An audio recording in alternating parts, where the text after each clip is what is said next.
Hello, আসসালামু আলাইকুম বন্ধুরা, কেমন আছেন? আশা করি ভালো আছেন। আলমগীর নিউ ব্লগ থেকে আবার চলে আসলাম। আজকে পবিত্র শুক্রবার, জুমা মুবারক, জুমা মুবারক। আজকে জুমার নামাজ আদায় করতে যাচ্ছি।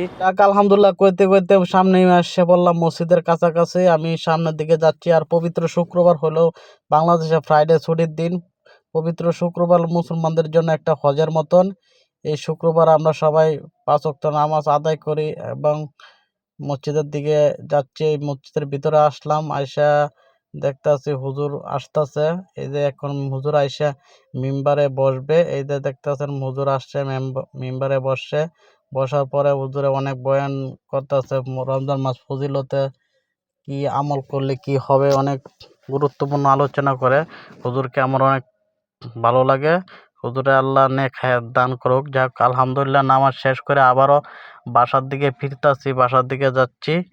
নামাজ শেষ করলাম। আপনারা 5 ওয়াক্ত নামাজটা আদায় করবেন অবশ্যই। আমগো মুসলমানের ধর্মের নামাজ, রোজা, হজ, জাকাত হইলো এটা বড় ফরজ। এই ফরজগুলো আপনারা আদায় করবেন। আর সবাই ভালো থাকবেন, আমার জন্য দোয়া করবেন। আমি আপনাদের জন্য দোয়া করি। আলমগীর নিউ ব্লকের পাশে থাকবেন। আল্লাহ হাফেজ।